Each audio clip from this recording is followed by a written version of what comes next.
Hello mga ka-Facebook, alright! Kung may nagpupush na maging magjowa sina Kathleen Bernardo at Alden Richards, tuloy din ang pagsiship ng fans kina Kat at Jericho Rosales.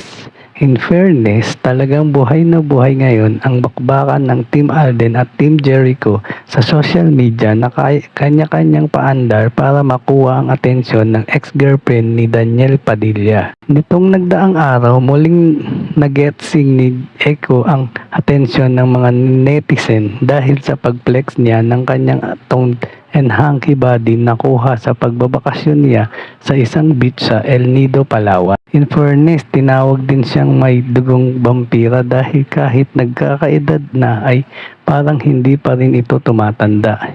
Ikumpara pa siya ng ilang pan sa alak na habang tumatagal daw ay lalong sumasarap at mas nagiging yummy. Grabe, bakit parang di tumatanda si Echo? Actually, yung batch nila, even Dieter Ocampo and Piolo Pascual, ganyan din. Hala, grabe, bakit ang sarap pa rin ni Echo? Vampire ata to eh. Never gets old. High location please.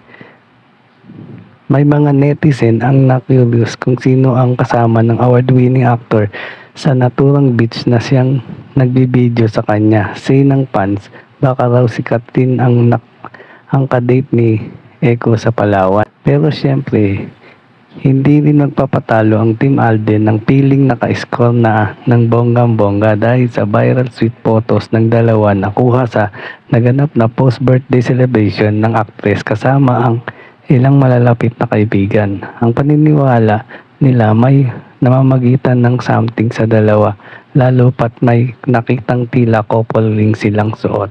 At yan ang totoo. Alright, thank you for watching po. Follow for more videos. Salamat!